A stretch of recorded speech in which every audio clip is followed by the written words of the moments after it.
신고를 반드시 해야 되는데 주의사항은 신고하지 않은 사실상 폐업의 경우에는 효력 상실이 아닌 거고, 그리고 단순히 폐업 이러고 나오면 신고 다 한 거다. 신고 안 했을 때는 사실상 폐업 이렇게 나오니까. 동그라미 3번 등록 취소를 받으면, 실제로 받으면 등록 효력이 상실된다. 그래서 등록 취소 사유에 해당하는 거, 등록증 양도돼요. 그 순간의 효력 상실은 아니다. 적발돼서 반드시 등록 취소를 받아야만 효력 상실이에요. 그런 거 보시면 되고, 동그라미 4번 휴업, 업무 정지는 등록 효력 상실이 아니죠. 휴업은 그냥 쉬고 있는 거고, 업무 정지는 등록이 있는데 일을 못하고 있는 거고. 반가로 2번 무등록 기업공인중개사, 등록 효력 상실된 후 중개업한 거죠. 동그라미 1번 해산한 후에 계속해서 중개업한 거, 등록이 없는데 중개업했으니까. 동그라미 2번 폐업 신고한 후 계속 중개업한 거, 등록이 없으니까 무등록 기업공인중개사. 3번 등록 취소 처분을 받은 후 계속 중개업하면 무등록 기업공인중개사. 그래서 동그라미 1번, 2번, 3번이 공통점은 등록이 없다. 등록이 없는데 중개업한 거잖아요.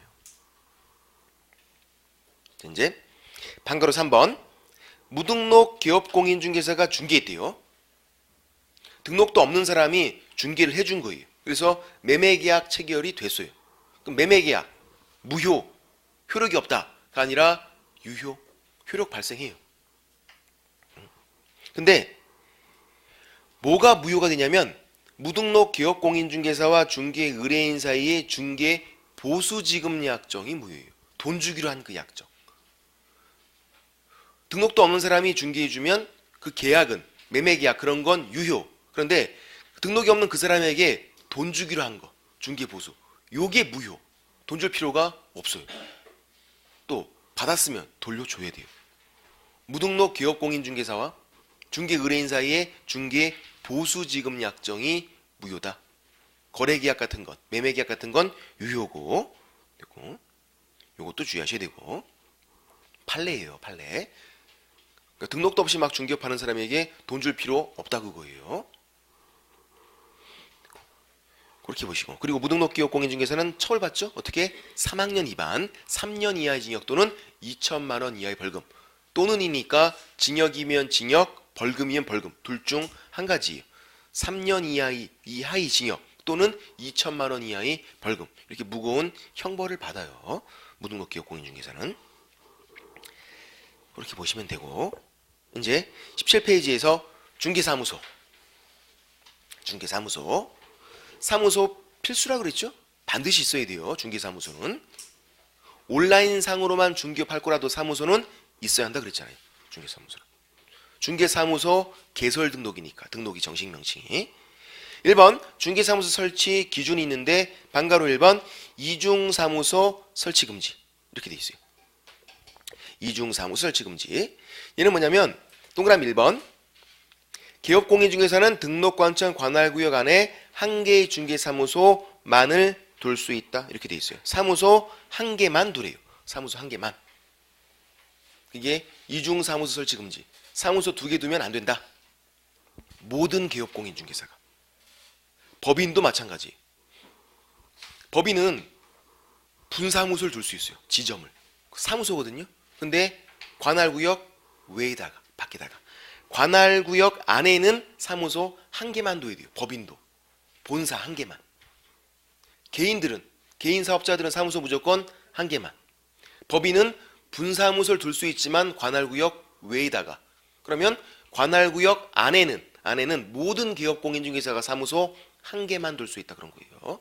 이걸 우리가 이중사무소 설치금지. 사무소 2개 이상 설치가 안 되니까 그렇게 부르는 거고, 얘는 뭐를 막기 위한 거냐면 떴다방 영업을 막기 위한 거예요. 떴다방 영업을. 이걸 한번 설명을 드려보면,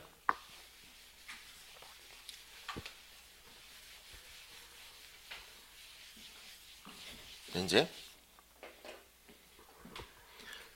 떴다방 뭐 하시는 분이냐면 기업공인중개사예요. 기업공인중개사. 사무소가 있어요. 근데 아파트 모델하우스 앞에다가 다른 사무소를 설치하고 거기서 막 중개업을 해요. 단속 뜨면 바로 뜨려고. 또 단속이 뜨면 뜬다 그래서 떴다. 방은요 복덕방의 합성어죠. 속칭. 단속이 뜨면 뜬다 그래갖고 떴다. 복덕방, 합성어, 속칭. 이제 기업 공인중개사인데 자기 사무소가 아니라 밖에 나가서 막 중개업한단 말이에요. 단속 뜨면 뜨고. 그래서 이제 이 떴다방 관련 판례가 두 가지가 있어요. 먼저 2004년도에 이 떴다방 영업하시는 분이 뭐를 설치했냐면 천막을 설치했어요. 아파트 모델하우스 앞에다가 도명 천막, 둥근 천막이에요. 천막. 그러니까 이제 기업 공인중개사예요. 사무소가 있는 그냥 정상적인 사람인데 어떻게 했냐면 영업을 아파트 모델하우스 앞에다가 천막 설치하고 그 안에서 중개업했던 거예요. 단속 뜨면 이거 그냥 적고 그냥 바로 뜰라고 이걸. 그래서 이게 걸렸어요. 걸려서 야 너 이거 천막 이거 이중 사무소야. 너 사무소 2개야 너. 그래서 이게 해당하는지가 문제가 됐던 거죠. 그래서 대법원에 올라갔어요. 대법원에. 이제 이게 정말로 그냥 사무소 형태였으면 문제가 안 돼요. 사무소가 2개라고요. 그러면 어차피 등록받은 사무소가 있고 밖에다가 지금 천막을 설치했다고요. 천막도 사무소 그러면 이 사람은 사무소가 2개 돼 있잖아요. 이중 사무소예요. 이 천막이니까 이런 건 사무소가 아니야. 그럼 사무소가 그냥 1개이니까 무죄, 정상적인 거고. 그래서 이런 천막이 사무소인가 문제가 됐다고요. 정말로 그냥 건물이라면 문제가 안 될 텐데 천막이었으니까. 그래서 판례가 이제 이중 사무소, 이 사무소 기준을 2가지를 말해줬어요. 이제 2번째 설치하는 사무소 기준. 첫 번째, 건축물 대장에 기재가 될 필요는 없대요. 왜? 아니 누가 떴다방 영업하면서 사무소 막 제대로 갖추고 하는 거 아니잖아요. 단속 뜨면 바로 떠야 되니까. 그래서 2번째 사무소는 무허가 창고시설 뭐 그런 거 다 상관이 없대요. 근데 그 대신에 2번째 뭐가 필요하냐면 차단시설이 필요해야 돼요. 외부와의 차단시설. 무슨 말이냐면 밖에서 안이 안 보여야 돼요. 차단시설 때문에. 얘는요 차단시설이 있어요. 천막이잖아요. 천막. 밖에서 안 보여요. 뭐 하고 있는지. 이 안에서 막 계약서 쓰는 게 안 보인다고요. 그래서 이거는 천막인데도 불구하고 해당한다. 그래서 유죄. 이렇게 된 거죠. 유죄. 사무소가 2개가 된 거예요. 천막도 사무소래요. 원래 사무소 있었고 천막도 사무소니까 사무소가 2개 됐으니까 넌 유죄야. 이렇게 된 거예요. 그 다음 2005년도에 1년 뒤에 바로 1년 뒤에 다른 사람이에요. 역시 아파트 모델하우스 앞에다가 이번엔 뭐를 설치했냐면 요거 뭘까요 이게? 대형 파라솔. 편의점 앞에 있는 대형 파라솔을 설치한 거예요. 여기다 전화번호 적어놓고 연락 오면 여기 앉아서 차 마시면서 계약서 쓰고 이렇게 했던 거죠. 여기 대형 파라솔. 이게 또 걸렸어요. 걸려서 이것도 이중 사무소가 문제가 돼서 올라갔어요. 또 대법원에. 다른 사람인데. 근데 이제 다른 사람이지만 대법관들 판사들은 안 바뀌었어요. 1년 전에 뭐라 그랬냐면 차단시설이 있었네요. 차단시설이. 자기들 말로. 얘는 딱 보니까 차단시설이 없어요. 다 보이잖아요. 이거 뭐하고 있는지. 천막은 이 안에서 계약서 쓰면 안 보이는데 얘는 파라솔은 여기서 계약서 쓰고 있으면 다 보여요. 이거는 해당하지 않는다. 그래서 무죄. 대형 파라솔은 사무소가 아니래요. 왜? 차단 시설이 없기 때문에. 그럼 사무소가 아니니까 그냥 사무소가 1개 있는 사람이에요. 그래서 이건 떴다방 영업한 게 아니니까 그냥 무죄 이렇게 된 거죠. 이상하잖아요. 유전 무죄, 무전 유죄 뭐 그런 것도 아니고 이것도. 사실 뭐 이거나 별 차이가 없어 보이는데. 그렇죠? 그래서 이제 문제가 된 게 뭐냐면 대형 파라솔은 무죄 이렇게 나오니까 사람들이 이제 다 야 그럼 이거 설치하자 이렇게 된 거죠. 이제. 대형 파라솔 설치하고선 중개업하자 하니까 대형 파라솔 값이 폭등해요. 난리가 나는 거죠. 난리가 나. 그래서 이제 법조문을 새롭게 만들었어요. 2006년도에 떴다방을 단속할 수가 없으니까 다 이거 설치해서 막 중개업하니까 단속이 어려워지니까 법조문을 새롭게 만든 게 임시 중개시설물 설치 금지. 천막 등 이동이 용이한 임시 중개시설물도 설치하지 말 것. 법조문을 새롭게 만들었어요. 그래서 이제 안 돼요. 그러면 이 사람만 요 사람만 처음이자 마지막으로 또 허용된 사람이에요. 재수가 진짜 좋은 사람이죠. 그 이후에는 안 된다고요. 법조문을 새롭게 만들어서 대형 파라솔 이동이 용이한 임시 중계 시설물 설치가 안 돼요. 또 천막은요. 판례는 천막을 이중 사무소로 검토했어요. 천막을. 지금은요. 천막 임시 중개 시설물이에요. 왜? 판례가 있던 요 2004년도 이때는 법조문이 없으니까. 근데 지금은 법조문이 생겼잖아요. 천막 등 이동이 용이한 임시 중개 시설물. 천막을 임시 중개 시설물이 예로 들고 있어요. 천막이라든가 대형 파라솔 그런 것들이 다 임시 중개 시설물 설치가 안 돼요. 이제 간단히 정리하면 무허가 창고 시설, 건물 같은 거 그런 형태 그래야만 이중 사무소예요. 이제. 근데 건물이 아니라 천막, 대형 파라솔, 이동이 용이한 거, 옮길 수 있는 거 그런 것들은 다 임시 중개 시설물 설치가 안 돼요. 이중 사무소건 임시 중개 시설물이건. 그리고 시험에 뭐가 나온 적이 있었냐면 이중 사무소 얘랑 이중 사무소랑 임시 중개 시설물 이 두 가지 처벌 규정이 동일하다. OX. O. 이 둘은 처벌 규정, 제재가 똑같아요. 위반 시 제재가. 왜? 법을 만든 이유가 똑같아요. 이중 사무소도 떴다방 영업을 막자 그런 취지로 만든 법조문이고 임시 중개 시설물도 이중 사무소로 떴다방 단속이 어려우니까 그냥 또 만든 거잖아요. 둘 다 떴다방을 막기 위한 조문이라고. 밖에 나가서 중개하는 거를. 그래서 제재가 똑같아요. 둘 다 등록 취소할 수 있는 거. 임의적 등록 취소라고 부르죠. 절대적 등록 취소는 등록 취소 하이한다. 바로 취소하는 거 안 봐주고. 임의적 등록 취소는 등록 취소할 수 있다. 한번 봐줄 수도 있는 거. 그걸 임등치, 임의적 등록 취소. 그리고 또 쉬운 게 있는데 이중사무소에 2가 들어가 있고 임시중개시설물에도 2가 들어가 있네요.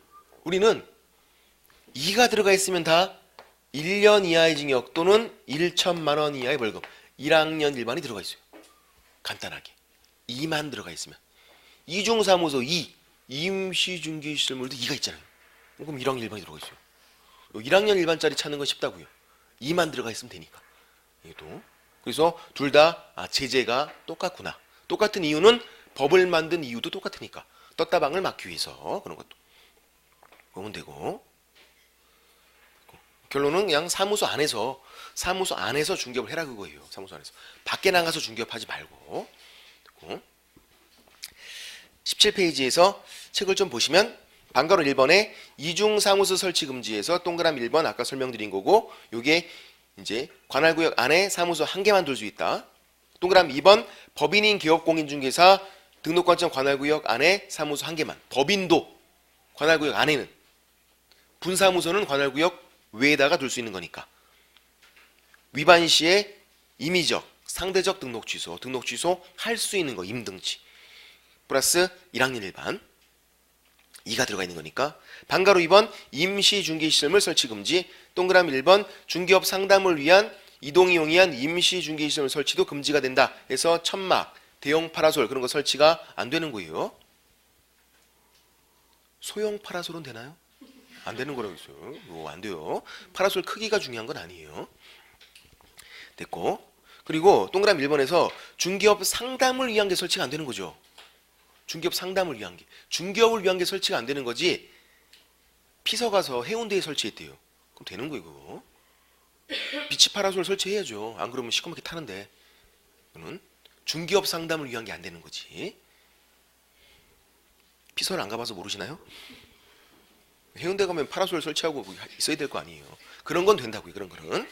중개업을 위한 게 아니니까 중개업을 위한 게 설치가 안 되는 거고. 동그라미 2번 천막, 대형 파라솔, 임시중개시설물 설치가 안 되는 거고. 천막 주의하시라고요. 제가 설명드린 이거는 판례 내용이라고요. 판례 내용. 천막을 이중사무소로 검토했던 건 판례 내용. 법조문이 없던 시절. 지금은 천막도 법조문이 있으니까 임시중개시설물이에요. 이렇게 구체적으로 판례를 물어보지 않으면 천막 그러면 다 임시중개시설물이에요. 이제는 그런 것만 주의하시면 되고. 그다음 3번 위반 시 임의적 등록 취소, 상대적 등록 취소, 등록 취소 할 수 있는 거, 임등치라고 부르는 거 할 수 있다. 그리고 임시중개시설물에 2가 들어가 있으니까 1학년 1반도 있고 2만 들어가 있으면 1학년 일반이 있겠구나. 그렇게 하면 돼요. 위반시 제재가. 그래서 제재도 똑같다. 법을 만든 이유가 똑같으니까. 방글어 3번 소위 떴다방 영업이 금지 되어 있는 거고 아까. 그래서 동그라미 2번이 제가 설명드린 거죠. 이중사무소 설치 금지와 임시 중기시설 설치 금지는 모두 떴다방 영업을 막게 한 거. 그래서 제재가 똑같고 이 대형 파라솔, 요 판례 때문에 떴다방 단속이 어려워지니까 법조문을 그냥 새롭게 만든 것 뿐인 거고 됐고 밑에 그림은 아까 설명드린 거죠. 이중사무소 그러면 두 번째 사무소는 건물 형태에 돼요. 건물 형태. 무허가 창고시설 그런 거. 건물이 아니라 이동이 용이한 거. 천막이라든가 아니면 대형 파라솔 그런 것들은 다 임시 중기 시설물이 되는 거고. 됐고. 그 다음 반가로 2번 이중 등록과 이중 소속. 이거는 좀 쉬었다가 잠깐만 개념 한 좀 설명을 드리고 이거 나머지 사무소 좀 정리하겠습니다. 좀 쉬세요.